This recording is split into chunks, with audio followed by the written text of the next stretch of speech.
दूसरा गॉस का प्रमेय। इसके अनुसार किसी बंद पृष्ठ से गुजरने वाला संपूर्ण वैद्युत फ्लक्स पृष्ठ में परिबद्ध नेट आवेश का यानी कुल आवेश का 1/ε0 गुना होता है। मान लेते हैं किसी बंद पृष्ठ में परिबद्ध आवेश Q है, तो इस संपूर्ण पृष्ठ से इस पृष्ठ से गुजरने वाला संपूर्ण वैद्युत फ्लक्स φE बराबर Q/ε0।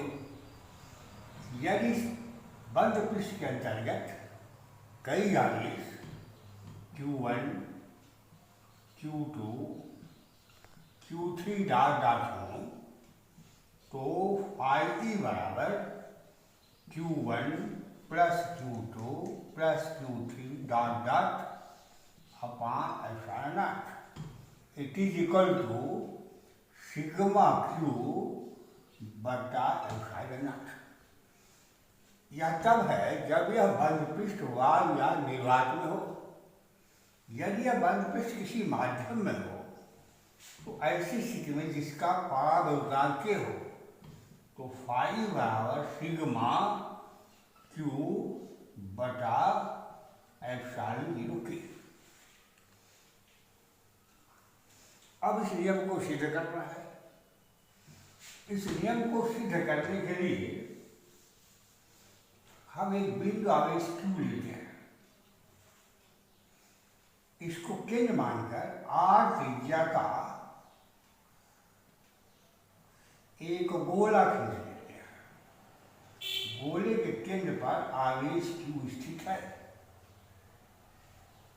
इस गोले को गॉसियन सरफेस या गॉसीय पृष्ठ कहा जाता है। अब इस आवेश Q से निर्गत कुछ वैद्युत बल रेखाएं खींच ली जाती हैं।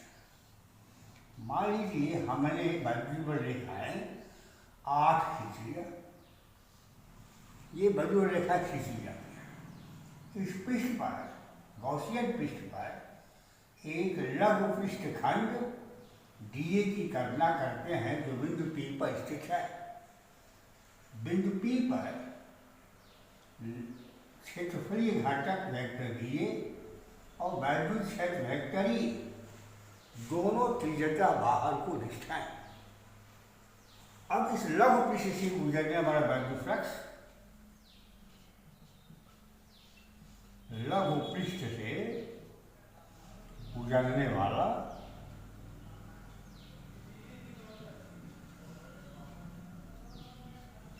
वैद्युत फ्लक्स φE बराबर vector E dot vector D। चूंकि वेक्टर E और वेक्टर D दोनों त्रिज्या बाहर को दिखाएं, इसलिए ये परस्पर समांतर हैं। इनके मध्य का कोण 0 है। में इससे निर्गत वैद्युत फ्लक्स dφE बराबर EdA cos 0।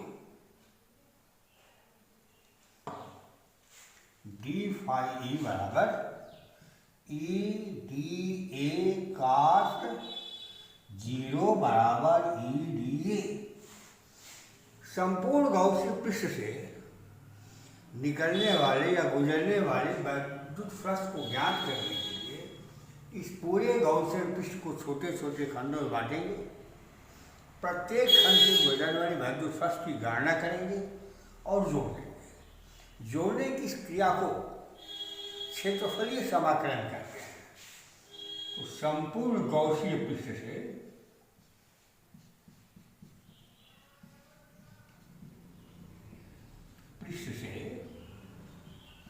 गुजरने वाला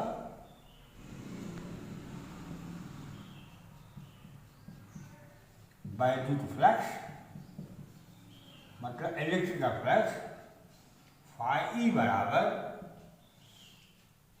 क्षेत्रफलीय समाकलन एरियल इंटीग्रेशन EdA। यहाँ सर्किल बना दिया गया है। सर्किल का तात्पर्य है कि यह गॉसियन सरफेस बंद है, क्लोज गॉसियन सरफेस है। गॉसियन सरफेस के प्रत्येक बिंदु पर वैद्युत क्षेत्र की तीव्रता समान है, इसलिए इसे समाकलन चिन्ह से बाहर ले लेते हैं। यह हो गया ई समाकलन डीए। समाकलन डीए का मतलब होता है लघु पृष्ठ खंडों के क्षेत्रफलों का योग, जो गॉसीय पृष्ठ का संपूर्ण क्षेत्रफल 4πr² है। अर्थात क्षेत्रफलीय समाकलन एरियल इंटीग्रेशन डीए बराबर हो गया 4πr²। अतः समीकरण 1 से फाई बराबर ई गुणे 4πr²। क्यू आवेश से आर दूरी पर वैद्युत क्षेत्र की तीव्रता इंटेंसिटी ऑफ इलेक्ट्रिक फील्ड का मान 1/4πε0 Q/r² होती है। तो ये मान यहाँ रख दिया जाए, तो पाई बराबर ई का मान रख दिया गुणे 4πr²। r² से r², 4π से 4π, फाई बराबर Q/0। इस प्रकार ये सिद्ध हुआ किसी बद्ध पृष्ठ से निर्गत वैद्युत फ्लक्स पृष्ठ में परिबद्ध आवेश का 1/ε0 गुना होता है। अब प्रश्न यह उठता है कि क्या गॉसियन पृष्ठ के अंदर आवेश की स्थिति बदल दी जाए तो गॉसियन सरफेस से निकलने वाले वैद्युत फ्लक्स पर कोई प्रभाव पड़ेगा या नहीं पड़ेगा। ये आप देख लें, ये खींचा गया गॉसीय पृष्ठ था। शुरू में आवेश गॉसीय पृष्ठ के केंद्र पर था, इसको साइड में कर दिया, ये आवेश क्यों आ गया ओ डैश पर। अब पुनः जब वैद्युत पर रेखाएं खींचे तो उतनी ही रेखाएं खींचनी पड़ेगी जितना हमने पहले खींचा था। अब भी वैद्युत फ्लक्स उतना ही रहा। अर्थात यदि आवेश की स्थिति बदलती है पृष्ठ के अंदर, तब भी वैद्युत फ्लक्स के परिमाण में कोई परिवर्तन नहीं होता। यदि गॉसियन सरफेस का शेप बदल दें, शेप बड़ा कर दें, यानी बड़ा गोला खींचें, तब भी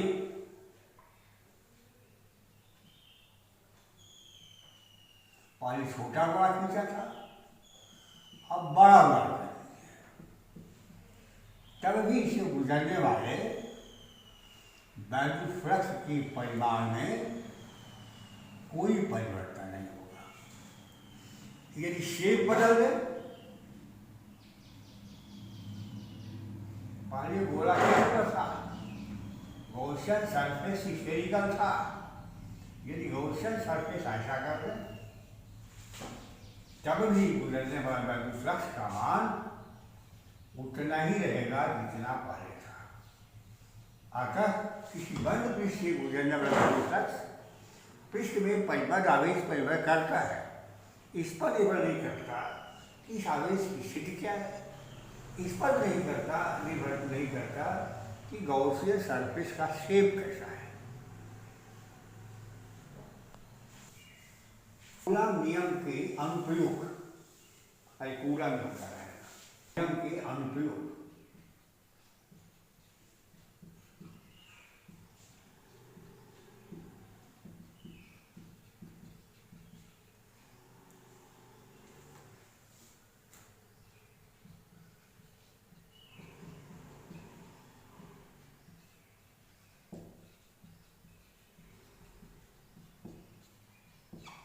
पहला, किसी बिंदु पर वैद्युत क्षेत्र की तीव्रता में intensity of electric field at any point. तो माना बिंदु आवेश Q से R दूरी पर स्थित बिंदु P पर वैद्युत क्षेत्र की तीव्रता ज्ञात करनी है। बिंदु P से होता हुआ R त्रिज्या का एक गोलीय गौसीय पृष्ठ खींचते हैं। बिंदु P पर एक लघु पृष्ठखंड वेक्टर dA लेते हैं जिसकी दिशा त्रिज्यता बाहर की होगी। Q आवेश के कारण इस बिंदु पर वैद्युत क्षेत्र की तीव्रता की दिशा E का मान भी E की दिशा भी त्रिज्यता बाहर की होगी, अर्थात वैद्युत क्षेत्र वेक्टर E और क्षेत्रफलीय वेक्टर dA एरिया वेक्टर दोनों एक दूसरे के समांतर हैं। इसलिए इस लघु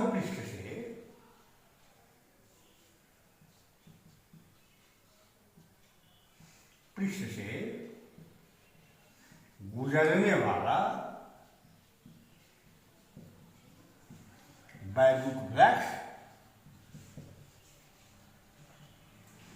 d phi E बराबर vector E dot vector dA बराबर E dA cos नंबर 2 1 और 2 से E गुणे 4 पाई R स्क्वायर बराबर Q बटा एप्सिलॉन 0 या E बराबर 1/4 पाई एप्सिलॉन 0 Q बाई R। इस तरह बिंदु P पर वैद्युत क्षेत्र की तीव्रता गौसीय प्रमेय से ज्ञात करनी है। यदि हम बिंदु P पर Q जो आवेश रख दें, बिंदु P पर स्थित Q0 आवेश पर बल यह बराबर E गुणे Q0 बराबर 1/4 पाई एप्सिलॉन 0 Q0 बटा R। यह बल आवेशों के परिमाण के गुणनफल के अनुक्रमानुपाती और इनके बीच की दूरी के वर्ग के व्युत्क्रमानुपाती है। इस तरह से पूरा नियम की पुष्टि हो जाती है।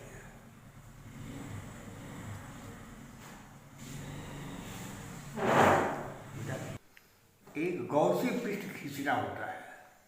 जिस बिंदु पर वैद्युत क्षेत्र की तीव्रता ज्ञात करनी होती है, उस बिंदु से होता हुआ एक बंद गौसीय पृष्ठ खींचते हैं। गौसीय पृष्ठ खींचते समय यह ध्यान रखना चाहिए कि यह गौसीय सरफेस आवेश वितरण के सिमेट्रिकल हो तथा यह बिंदु आवेश से होकर न गुजरे, क्योंकि बिंदु आवेश पर वैद्युत क्षेत्र की तीव्रता अनडिफाइंड है, उसको परिभाषित नहीं किया जा सकता।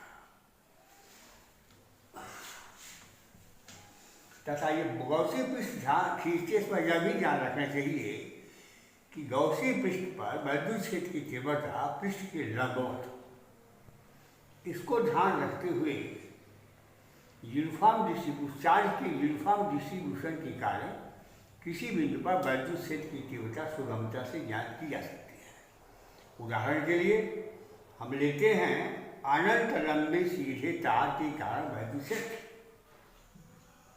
अनंत लंबे तार के कारण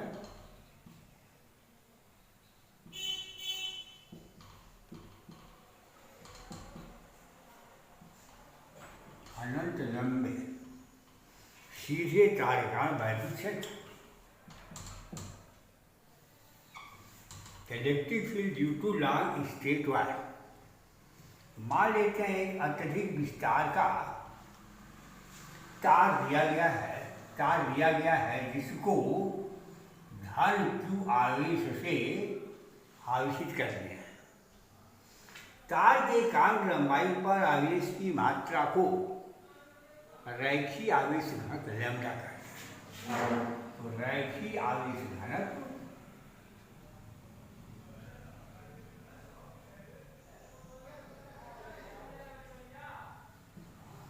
लैम्ब्डा बराबर Q बाई R। यह लंबाई के तार पर आवेश की मात्रा Q हो तो एकांक लंबाई के तार पर आवेश की मात्रा Q बाई R हो।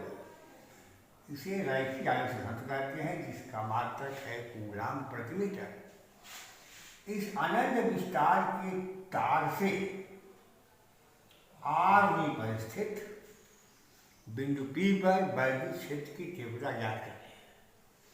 इसके लिए बिंदु P से होता हुआ L लंबाई का एक बंद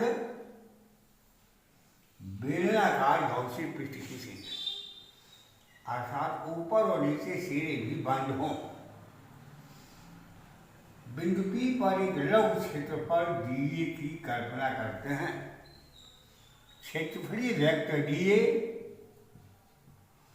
पृष्ठ के लंबवत बाहर की ओर और क्षेत्रफलीय वेक्टर A भी लघु पृष्ठ के लंबवत बाहर की ओर दिष्ट है। अतः इस लघु पृष्ठ से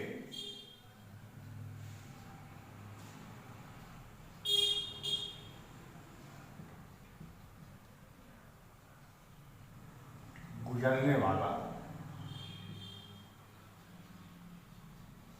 वैद्युत फ्लक्स φ1 E बराबर समाकलन वेक्टर E डॉट गुजरने वाले वैद्युत फ्लक्स d फाई बराबर vector E dot vector dA बराबर E dA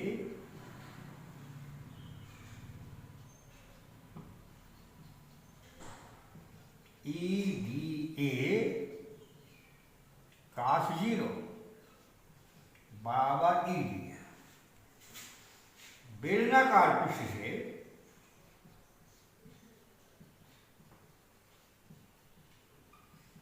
से गुजरने वाला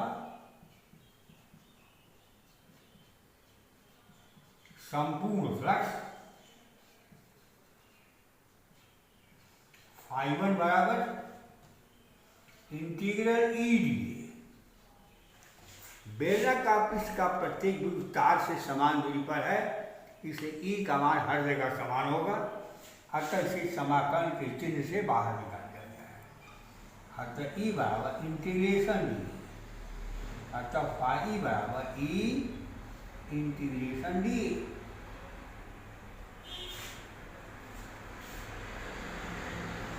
बेलनाकार पृष्ठ का क्षेत्रफल 2 पाई r l होगा। इस बेलन की लंबाई l है।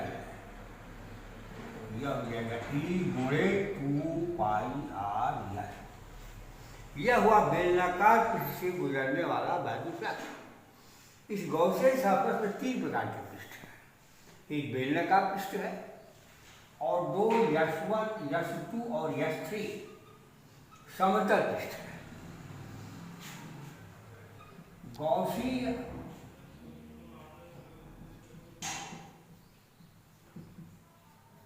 पृष्ठ के समतल भाग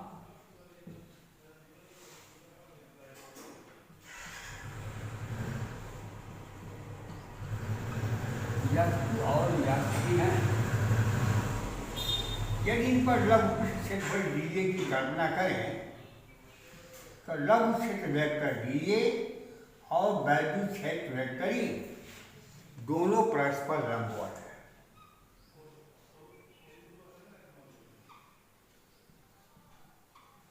वेक्टर dA और वेक्टर E दोनों परस्पर लंबवत है, अर्थात समतल पृष्ठों से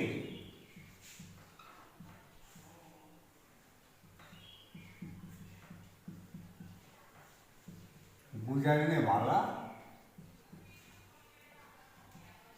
वैद्युत फ्लक्स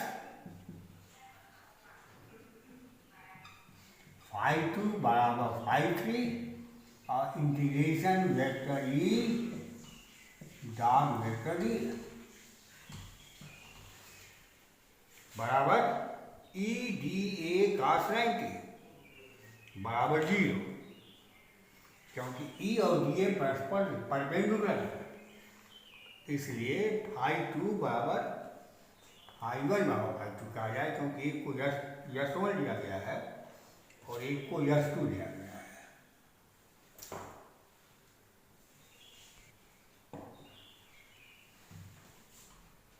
तो फाई वन और फाई टू बराबर vector E dot vector D A बराबर ई डी ए cos 90 बराबर 0। गॉसियन सरफेस से गुजरने वाला संपूर्ण फ्लक्स बराबर phi one plus phi two plus phi three बराबर ई गुणे 2 पाई आर एल धन 0 बराबर ई गुणे 2 पाई आर एल। पृष्ठ में परिबद्ध आवेश यल लंबाई पर आवेश की मात्रा है। तो तार की यल लंबाई पर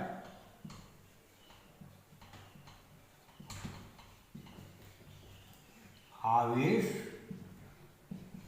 Q बराबर लैम्डा इंटू एल, और यही परिबद्ध आवेश भी है। अतः गॉस प्रमेय से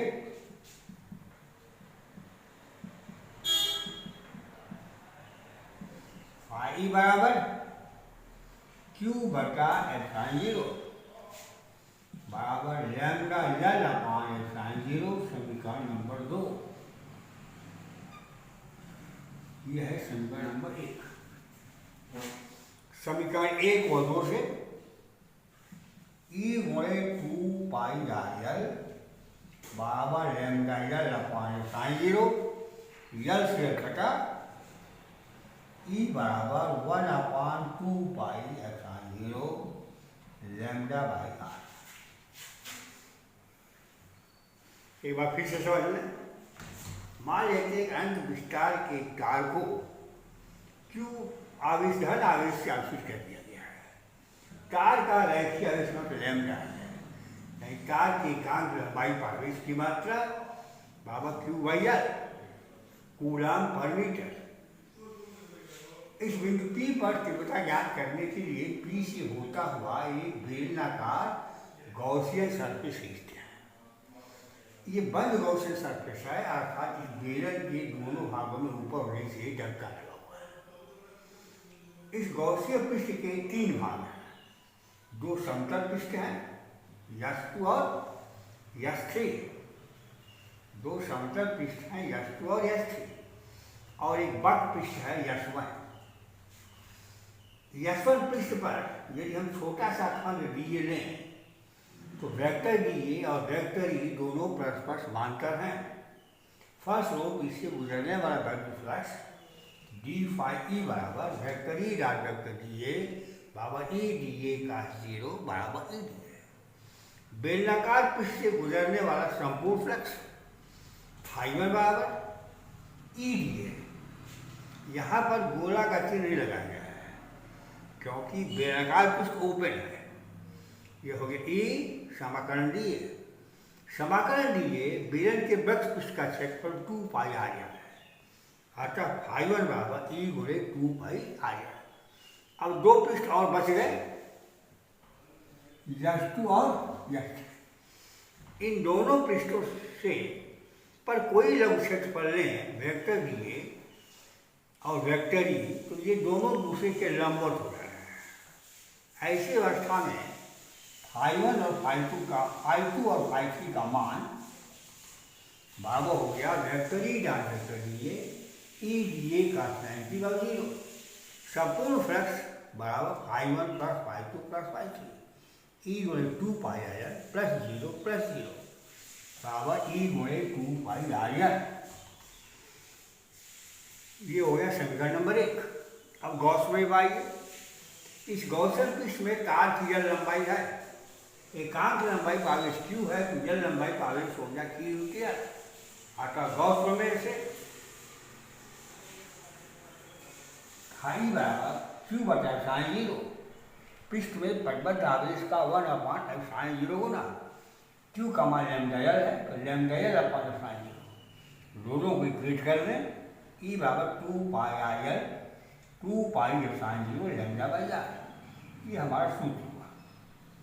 इसको वेक्टर फॉर्म में लिखना है तो वेक्टर ई बराबर 1/2 पाई/0 lambda by R into R cap. R cap का मतलब वैद्युत क्षेत्र की तीव्रता की दिशा उस बिंदु पर बेलन की त्रिज्या की दिशा होगी, यानी वैद्युत क्षेत्र त्रिज्यतः बाहर को दिष्ट होगा।